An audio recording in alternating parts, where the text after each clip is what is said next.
सुप्रभात बच्चों, आपका दिन शुभ हो। आइए बच्चों, आज का जो हमारा वीडियो जो है वो 6 वर्ग का बनाया गया है। 6 वर्ग का 5वां अध्याय वैदिक जीवन। तो बच्चों पिछले अध्याय में भी, पिछले वीडियोज में भी आप लोगों ने ये बताया था कि वैदिक जीवन के बारे में, जिसमें आप लोगों ने बताया था कि वैदिक काल में ही वैदिक जो है से संबंधित हमारी जो भी चीज़ें हैं, रचनाएं हैं, ऋचाएँ हैं, उसको जो है लिखा गया है। जिसमें हमने ये भी बताया था कि ऋग्वेद, सामवेद, आयुर्वेद और अथर्ववेद की रचना वैदिक काल में ही हुआ था। उपनिषदों की रचना जो है वैदिक काल के अंत में किया गया। तो ये सब सारे चीज़ों से अध्ययन से हमें सभ्यता, संस्कृति के बारे में बहुत सारी जानकारियाँ मिलती है। एक जीवन के बारे में, जीने का तरीका, उसको जो है अच्छे ढंग से निर्वहन करने का तरीका, इत्यादि इत्यादि चीज़ों का जो है अलग अलग क्षेत्रों से भी हमें ज्ञान इससे प्राप्त होती है। आइए आज जो है हम लोग वैदिक जीवन में प्रश्न उत्तर क्यों चलते हैं, अगले प्रश्न को देखते हैं कि प्रश्न क्या कह रहा है।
तो बच्चों उत्तर वैदिक काल में समाज जो था वह 4 वर्गों में बटा था।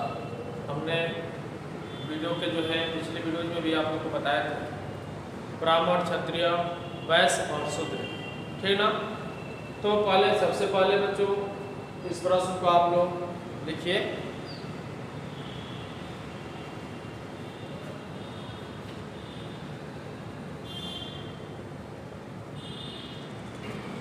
देखिए बच्चों, प्रश्न का उत्तर हमने लिख दिया है।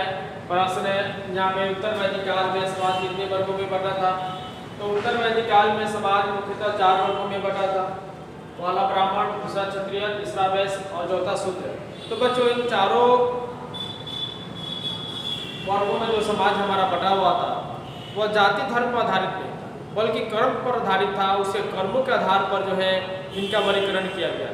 लेकिन आगे चलकर लोग जो है ये जन्म के आधार पर इसे जो है प्रमाणिकता दे दी और जो है ऊंच और नीच की जो है भेदभाव जो है लोग जो है करने लगे, बनाने लगे।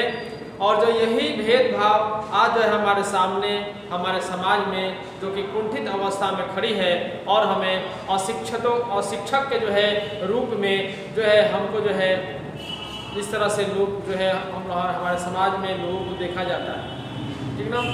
तो लोग जो है किसी भी बातों को जड़ तक नहीं जा पाते हैं कि क्या कह रहा है और हमारे इतिहास जो है क्या कह रहा है, ठीक ना। इसी कारण जो है आज जो है ऊंच नीच भेदभाव जो है हमारे समाज में व्याप्त है और लोगों में जो है इस तरह के मनोधारणा बन गई है कि ये ऊंचे कास्ट के हैं, ये जो है निचले कास्ट के। ऐसा नहीं था। वर्ण पर आधारित जो भी यहाँ पर समाज हमारा 4 वर्गों में बटा हुआ था वह जो था वह कर्म पर आधारित था, अर्थात उसके काम के आधार पर इन वर्गों का जो है निर्माण किया गया, बनाया गया, ठीक ना। तो इस प्रश्न उत्तर को आप लोग लिखेंगे। अगला प्रश्न कह रहा है श्रुति के बारे में लिखें।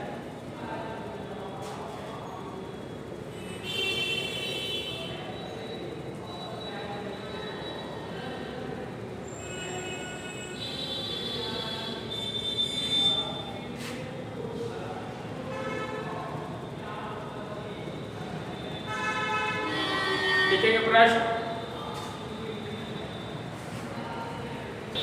देखिए बच्चों, श्रुति के बारे में हमने लिखा है कि ऋग्वेद का उच्चारण किया जाता था, ठीक ना। यहाँ देखेंगे उच्चारण किया जाता था, शब्द का हमने लिखा है शिष्यों द्वारा इसे सुनकर याद किया जाता था, इसलिए ऋग्वेद को श्रुति भी कहते हैं। देखिए बच्चों, आज के ज़माने में जो भी किताबें या जो भी पब्लिशित होती हैं किताबें, वो चीज़ अक्षरों में छपी होती थी, लेकिन उस समय जो था भोजपत्रों पे हथकंडे से जो है कोई भी चीज़ों को लिखा जाता था, तो उसे बार बार जो है या अलग अलग कॉपियों के द्वारा जो है उसे बांटना असंभव था। तो इसलिए ऋग्वेद को कोई एक ही व्यक्ति जो है पढ़ता था और जो है बच्चे उसे सुनकर याद करते थे, इसीलिए ऋग्वेद को जो है श्रुति के नाम से जाना जाता है। तो बच्चों, आप जो है इस प्रश्न उत्तर को लिख लेंगे और इसे निश्चित रूप से याद करने की कोशिश करेंगे। तो बच्चों, आज के वीडियो के लिए इतना है।